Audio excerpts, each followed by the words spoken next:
करती हूँ कि इससे पहले वाले लेसन में जहाँ पर आपको पार्ट 2 में active and passive voice with special reference to present tense सिखाया गया था, आप अच्छे से फॉर्मूला सीख चुके थे। अगर आपने वो लेसन नहीं देखा तो उसको मिस मत करें। और अब हम बढ़ते हैं पास्ट टेंस की तरफ। ठीक है, बहुत सारी चीज़ें आपको ऑलरेडी क्लियर हैं। सब्जेक्ट क्या होता है, वर्ब क्या होता है, ऑब्जेक्ट क्या होता है, एक्टिव से पैसिव में चेंज करने का बेसिक फॉर्मूला क्या होता है, ऑब्जेक्ट को सब्जेक्ट से रिप्लेस करना होता है, ये सब आपको ऑलरेडी पता है। आज का जो लेसन है उसमें हम ज़्यादा टाइम वेस्ट नहीं करेंगे, हम simply with particular reference to past tense बात करेंगे। ठीक है, जिसमें हम 4 टेंसेस को कवर करेंगे, पास्ट इंडेफिनिट या फिर past simple tense, past continuous tense, past perfect tense और पास्ट परफेक्ट कंटिन्यूस टेंस क्योंकि एप्लीकेबल नहीं है तो उसको हम कवर नहीं करेंगे।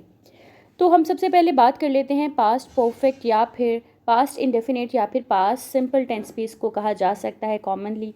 ठीक हो गया। अगर आप पास्ट सिंपल टेंस के बारे में आप अच्छे से जानते होंगे, अगर आपने टेंसेस सीरीज़ एफए की देखी है कि उसमें हमने आपको बताया था कि सब्जेक्ट आता है, सेकंड फॉर्म ऑफ वर्ब आती है और ऑब्जेक्ट आता है। ये हमारा सिंपल सा पास्ट सिंपल का क्या है, फॉर्मूला है। ठीक है, सब्जेक्ट कौन होता है जो काम करता है, वर्ब क्या होता है जो काम होता है, ऑब्जेक्ट क्या होता है जिस चीज़ पर काम किया जा रहा होता है। That's all. तो यहाँ पर ये जो सिंपल हम जो बात कर रहे होते हैं ये एक्टिव वॉइस में होती है। हमारी ज़्यादातर बातें, मोर देन 70% जो हमारी बात होती है बोलने में या लिखने में, ज़्यादातर क्या होती है, एक्टिव वॉइस में होती है। लेकिन पैसिव वॉइस समझना ज़रूरी है। अगर आप अच्छे लेवल की इंग्लिश बोलना चाहते हैं, लिखना चाहते हैं ऑब्वियसली, तो आपको पैसिव वॉइस समझ भी आनी चाहिए और आपको उसको फॉर्मुलेट करना भी आना चाहिए ताकि आप उसको बोल सकें और ऑब्वियसली आप मैच्योर लग सकें, मतलब बोलने के हिसाब से। तो अगर इसी बात को कि शी रोट अ लेटर, उसने एक ख़त लिखा, इसको हम उर्दू में कहेंगे उसने एक ख़त लिखा।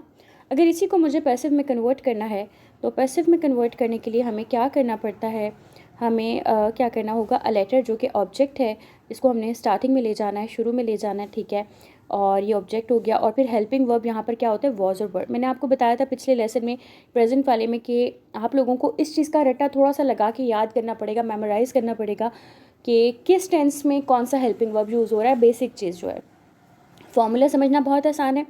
पास्ट इंडेफिनिट है तो यहाँ पर वॉज और वर का जो हेल्पिंग वर्ब है वो, या फिर ऑक्सिलरी वर्ब जो है वो वॉज या फिर वर यूज़ होगा। तो she wrote a letter was written by her. A letter was written, written कौन सी फॉर्म है, राइट की थर्ड फॉर्म है, और रोट कौन सी फॉर्म है, सेकंड फॉर्म है। गुड, तो यहाँ पर थर्ड फॉर्म आएगी। और बाय हर का तो आपको पता है कि शी को हमने हर में कन्वर्ट करना होता है, ही को हमने हिम में कन्वर्ट करना होता है, एंड सो ऑन। ठीक हो गया। अब हम दूसरी एग्जाम्पल पे आते हैं। दे एट एन एप्पल, उन्होंने एक सेब खाया। ठीक है, दे क्या है, सब्जेक्ट है, ईट क्या है, खाया यानी वर्ब है, सेकंड फॉर्म है, एन एप्पल क्या है, ऑब्जेक्ट है। ठीक हो गया। अब एन एप्पल जो ऑब्जेक्ट था वो कहाँ आ जाएगा, स्टार्ट में आ जाएगा। An apple was eaten by them. Was कहाँ से आया, आपको बताया गया था कि हेल्पिंग वर्ब जो है वॉज या फिर वर यूज़ होगा, और बाय देम दे जो है वो किस में कन्वर्ट हो गया, देम में कन्वर्ट हो गया।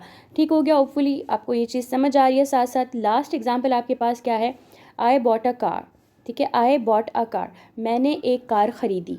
आई यहाँ पर क्या है, सब्जेक्ट है। बॉट बाय की सेकंड फॉर्म है, बाय BUY, बाय परचेज करना, ख़रीदना। तो आई बॉट अ कार, मैंने कार ख़रीदी। A car was bought by me. जब मैं इसको कन्वर्ट करती हूँ तो क्या कैसे करूँगी, अ कार ऑब्जेक्ट है तो उसको सब्जेक्ट के साथ रिप्लेस करके शुरू में ले आएंगे। A car was auxiliary verb, bought by me. Bought जो है वो थर्ड फॉर्म है, सेकंड फॉर्म नहीं है। बाय की सेकंड और थर्ड फॉर्म दोनों ही क्या होती हैं, बॉट होती हैं, इसलिए आपने कंफ्यूज नहीं होना। होपफुली पास्ट इंडेफिनिट टेंस का जो पैसिव वॉइस कन्वर्जन फॉर्मूला है वो अब आपको बिल्कुल क्लियर है। अब हम बढ़ते हैं पास्ट कंटिन्यूअस टेंस की तरफ। आपको याद होगा कि प्रेजेंट सिंपल टेंस में या प्रेजेंट इंडेफिनिट टेंस में हमने हेल्पिंग वर्ब क्या यूज़ किए थे, इज़, एम और आर यूज़ किए थे। यहाँ पे क्या कर रहे हैं, हम वॉज और वर्क कर रहे हैं। तो it's very simple to understand. अगर आपको प्रेजेंट टेंस अच्छे से समझ आया था तो बाकी के टेंसेस समझना काफ़ी आसान है। इसी तरीके से अगर आप यहाँ पर देखें पास्ट कंटिन्यूस टेंस में, तो आपने प्रेजेंट कंटिन्यूस टेंस में आपको याद होगा is being, are being use हुआ था। यहाँ पर क्या यूज़ हो रहा है, वहाँ पे is being, am being, are being use हुआ था। यहाँ वॉज बीइंग और वर बीइंग यूज़ हो रहा है। Very simple. तो इज़ और एम और आर को वॉज और वर से क्या कर देना है, सिंपली क्या कर देना, हमने रिप्लेस कर देना है।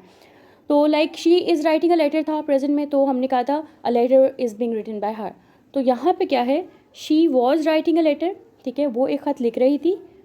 अ लेटर शुरू में आ जाएगा, वॉज बीइंग क्या है, यहाँ से आ रहा है auxiliary verb. Written third form by her, very simple, understood है। ओके उसके बाद सेकेंड एग्जाम्पल है they were eating an apple, ठीक है, an apple was being eaten by them, ठीक है, यहाँ पर वॉज लगेगा, वर नहीं लगेगा। इसकी जो मैंने आपको एक्सप्लेनेशन पिछले लेसन में दी थी, क्योंकि यहाँ पर अब क्योंकि सब्जेक्ट एप्पल हो चुका है तो एप्पल एक है तो एप्पल के साथ क्या लगेगा, वॉज। दे वर लगा हुआ है क्योंकि वो लोग जो थे वो ज़्यादा थे। अब यहाँ पे वॉज जो लग रहा है ये दे के साथ नहीं लग रहा क्योंकि वो आखिर में चले गए हैं, बाय देम हो गए, तो दे को देम में कन्वर्ट कर दिया है, this is by. Okay now अगर हम इस चीज़ को देखें कि वो the last example, was I eating a mango, was I eating a mango, क्या मैं एक आम खा रही थी। अगर मुझे इसको कन्वर्ट करना है पैसिव में तो मैं क्या करूँगी, was a mango being eaten by me, ठीक है, यानी कि मैंने क्या किया, वॉज अ मैंगो को शुरू में ले गई हूँ, अब was a mango being eaten ऊपर से आया है, वॉज बीइंग ऊपर से आया है और ईटन क्या है, थर्ड फॉर्म है, बाय मी। आई को अगर मैं कन्वर्ट करूँगी तो किस में करूँगी, मी में कन्वर्ट करूँगी, आई को मी में, शी को हर में, ही को हिम में, दे को देम में, ये नहीं भूलना है आपने बिल्कुल भी। होपफुली अब आपको बीइंग वाला कॉन्सेप्ट या फिर पास्ट कंटिन्यूस का जो कॉन्सेप्ट है पैसिव वॉइस में कन्वर्ट करने का वो बिल्कुल क्लियर है। अब हम बढ़ते हैं बिल्कुल लास्ट टेंस की तरफ जो कि है पास्ट परफेक्ट टेंस, जिसको हमने आपको बताना है कि किस तरीके से आपने जो है वो कन्वर्ट करना है किस में, पैसिव वॉइस में। ठीक हो गया, तो हमारे पास जो पहली एग्जांपल है she had finished the work, वो अपना काम ख़त्म कर चुकी थी, ठीक है। तो अगर मुझे इसको पैसिव में कन्वर्ट करना है तो इसके लिए सिंपल, बहुत सिंपल है। पास्ट परफेक्ट में क्या होता है कि आपको सिर्फ एक ही हेल्पिंग वर्ब है, वो है हैड बीन, तो आपको जस्ट हैड बीन ही याद रखना है। जैसे कि आपको याद होगा प्रेजेंट परफेक्ट में दो हेल्पिंग वर्ब्स थे, हैज़ बीन भी और हैव बीन भी।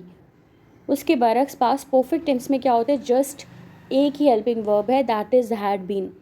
She had finished the work had been finished by her, very simple. They had eaten an apple had been कहाँ से आ रहा है, ऊपर से आ रहा है, eaten by them। ठीक हो गया। अब लास्ट एग्जाम्पल हम देख लेते हैं, had you broken this glass, ठीक है, had this glass been broken by you। इसी तरीके से आप जो है इसको नेगेटिव में भी कन्वर्ट कर सकते हैं, इसको आप इंट्रोगेटिव में भी कन्वर्ट कर सकते हैं। बहुत सिंपल फॉर्मूला है, इसको अंडरस्टैंड करना बहुत सिंपल है। एक बात जो बहुत इम्पॉर्टेंट है समझने वाली है वो क्या है कि आपने जितनी भी ये देखें, अब जब आप अभी आप समझाया जा रहा है तो आप अच्छे से समझ रहे हैं, होता क्या है थोड़ी देर के बाद 2-3 दिन के बाद आप भूल जाते हैं कि आपने क्या सीखा। तो इसको अपने दिमाग में बिठाने के लिए, जिसको हम उर्दू में कहते हैं दिमाग जहन नशीन कर लो या दिमाग में बिठा लो, आपसे कहा जाता है कि नीचे कमेंट बॉक्स में, अगर कमेंट बॉक्स में लिखने में आप शाय फील कर रहे हैं तो नो प्रॉब्लम, आप अपने किसी रजिस्टर पे, रफ रजिस्टर पे लिख सकते हैं। एक एग्जांपल आप पास्ट इंडेफिनिट की बनाएं, खुद से अपने दिमाग से बनाएं ऑनेस्टली, और उसको पैसिव में कन्वर्ट करें।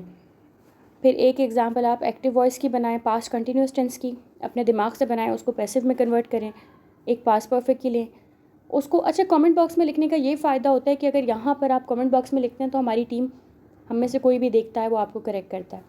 आप अपने रजिस्टर में बनाएंगे तो देखना मुश्किल है, लेकिन उसके लिए भी एक ट्रिक है कि आप गूगल पे जाके चेक कर सकते हैं क्या ये सेंटेंस फॉर्मूलेट जो भी आपने पैसिव में कन्वर्ट किया, तो आपको आइडिया मिल जाएगा, सर्च इंजन में जाके आप लिख सकते हैं। होपफुली आज का लेसन आपको अच्छा लगा। पास्ट टेंस से लेकर जितने भी रूल्स थे वो आपको क्लियर हैं, आप इजीली फॉर्मुलेट कर लेंगे जब भी आपको कभी कोई सेंटेंस दिया जाएगा पास्ट टेंस का, जिसमें पास्ट इंडेफिनिट, पास्ट कंटिन्यूस और पास्ट परफेक्ट टेंस शामिल हैं। Give this video a thumbs up. Channel को अगर अभी तक सब्सक्राइब नहीं किया तो कर लें। बहुत लंबी प्लेलिस्ट है जहाँ जाकर आप फ्री ऑफ कॉस्ट भी सीख सकते हैं अगर आप अफोर्ड नहीं कर सकते, और अगर आप अफोर्ड कर सकते हैं तो आप बहुत अच्छे लेवल की इंग्लिश सीख सकते हैं फ़ी के साथ, क्योंकि हमने बहुत ज़्यादा क्वालिटी टेस्ट बनाए हुए हैं, हमारा स्टैंडर्ड सिस्टम है, टीचर्स मौजूद हैं, आपको एक प्लेटफॉर्म दिया जाता है जहाँ आप स्पीकिंग प्रैक्टिस करते हो, मॉनिटर करते हो अपनी चीज़ों को। वही जो भी मैं बात कर रही थी जहन नशीन करने वाली, कि जब आप टेस्ट करते हैं तो फिर आप प्रैक्टिस करते हैं तो आपको चीज़ें अच्छे से याद होती हैं। इसको कहते हैं एक्टिव लर्निंग।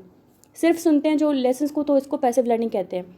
इसके ज़रिए आप 10% सीख पाते हैं, और अगर आप इसी को टेस्ट देते हैं, बार बार खुद करते हैं ना, तो वो आप 80% तक आप उसको रिटेन कर सकते हैं। अपना बहुत सारा ख्याल रखिएगा। अल्लाह हाफ़िज़।